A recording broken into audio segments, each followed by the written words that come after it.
Oke, jadi awalnya itu sebenarnya gue dijebak bang. Jadi dijebak.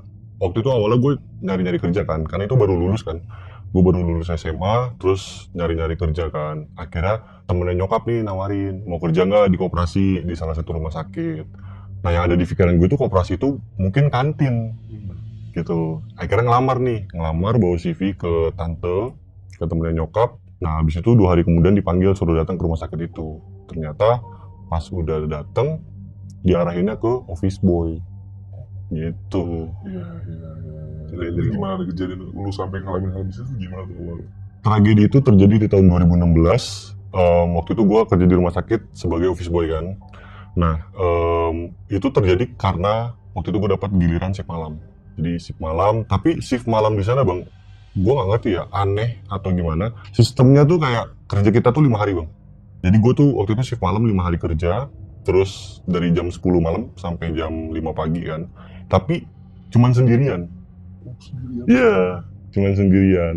Karena setahu gue shift malam itu kan biasanya ramean, ya kan? Tapi ini kok cuman sendiri. Karena udah kepalang tanggung, ya udahlah profesional aja kan, kerjain aja dengan ikhlas.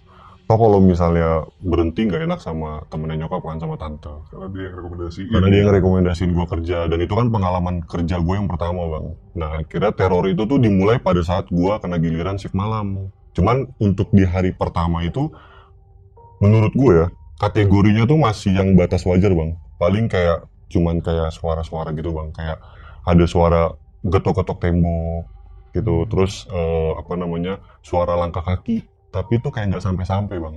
Oh, Terus terakhir tuh suara kayak ada yang manggil, cuman manggilnya tuh kayak cuman "Shh, shh, shh," gitu doang.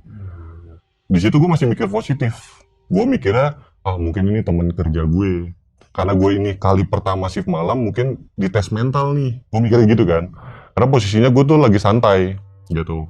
Dan di situ senior-senior gue bilang kalau shift malam, karena lu sendiri, santai aja ngerjainnya. Gak usah terlalu buru-buru lah.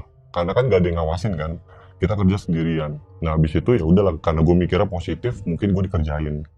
Nah untuk denah lokasinya itu, jadi kantor OB itu bang berada di paling belakang rumah sakit, paling pojok, berdekatan dengan ruang persalinan, tempat orang lahirin.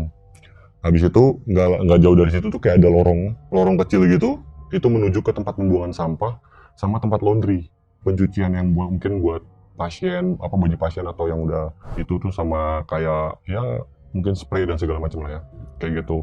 Tapi anehnya di sana, di lorong itu tuh kayak minim cahaya gitu bang. Lampunya tuh kayak lampu kuning tuh sih, lampu yang udah redup gitu. Ya kayak gitu. Dan gue juga nggak berusaha mencari tahu kenapa lorong itu tuh nggak terang gitu loh. Jadi kayak ya udahlah. Nah di hari pertama itu cuman gangguannya tuh cuman batas wajar menurut gue ya. Kayak paling cuman suara kayak gitu. Akhirnya pada saat gue sadar, gue tuh ke depan. Gue mikirnya kayak dikerjain. Pas gue ke depan itu sepi bang. Gak ada orang sama sekali. Cuman ada kayak suara-suara, ya paling kayak suara-suara malam lah, paling kayak jangkrik gitu-gitu doang.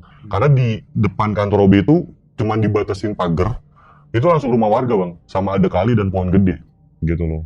Dan akhirnya di situ karena gangguan itu, gue ngerasa kayak udah nggak nyaman. Akhirnya mulailah gue ambil barang-barang kan buat apa yang harus gue bawa, kayak sapu, pel gitu-gitu. Akhirnya ngepel nih. Nah ngepel di sana juga bang punya strategi bang, punya formasi. Jadi formasi itu kalau dari senior bilangnya lu harus ngerjainnya tuh dari belakang ke depan. Karena kalau misalnya buat orang yang penakut, pasti kan las untuk ngebersihinnya kan di akhir kan, di koridor belakang. Makanya di situ karena gue ngerasa gue orang yang nggak berani-berani amat, ya udah gue nurut aja deh sebagai anak baru. Gue kerjain nih dari belakang ke depan. Ya jadi gue mulai kayak ngepel. Nah ngepel itu kayak dari koridor belakang, dari lorong itu sampai ke koridor tengah. Tapi di koridor tengah itu kayak ada pembatas pagar gitu bang. Pembatas pagar yang dari koridor tengah ke koridor belakang dibatasin pagar gitu. Nah pas gue lagi ngepel, baru di situ mulai ada suara pertama tuh suara bayi. Suara bayi nangis. Suara bayi nangis. Suara bayi nangis.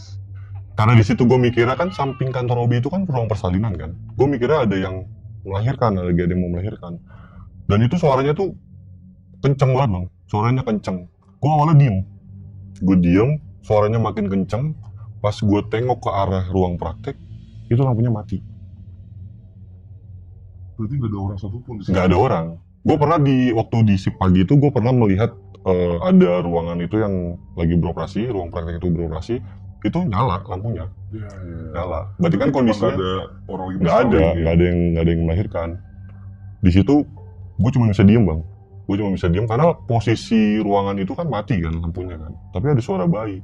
Sedangkan ruang inap yang abis ibu melahirkan itu kan di koridor tengah dan agak jauh bang, agak jauh kan. Jadi kayak wah ini ada apa nih gitu.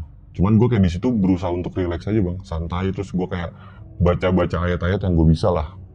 Habis itu lanjut ngepel, lanjut bersih lagi. Tiba-tiba ada bayangan dari belakang kayak ada bayangan gitu.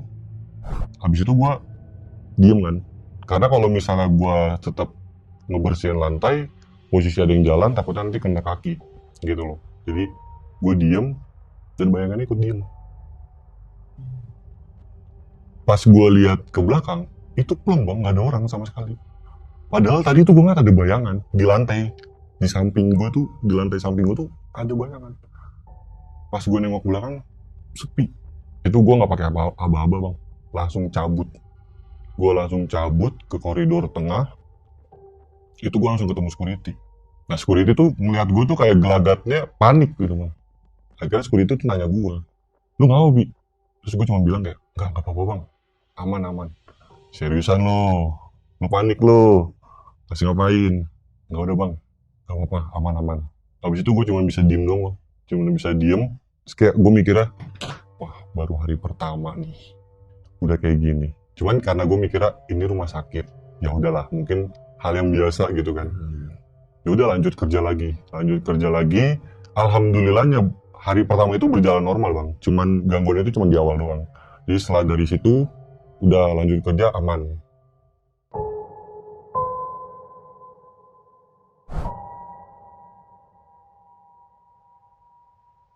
Pas gue mau kunci pintu, akhirnya karena suster itu lewat, gue tegur dengan polosnya, gue tegur, malam sus. Berhenti bang, susternya berhenti, cuma nengok, dia langsung manggil, mas, belum dibersihkan. Saya diem aja nih, pas dia ngejar saya diem, sama satpam satu, saya diem. Tiba-tiba nggak ada berapa menit, kagak nongol-nongol. Ya, inisiatif nih saya sama satpam yang satu nyamperin. Pas nyamperin, itu satpam yang kedua, itu cuma diem gitu bang. Terus saya negur, bang itu kenapa? Pas gue sama security satu ini nyamperin, itu pintu lift gue buka, terus ada kayak kaki ngegantung bang. Terus kayak darahnya tuh keluar gitu. Dan gue itu bertiga-tiga ngeliat. Terus gue cuma kayak, astagfirullahaladzim apa lagi nih. Gak lamanya sosok itu jatuh.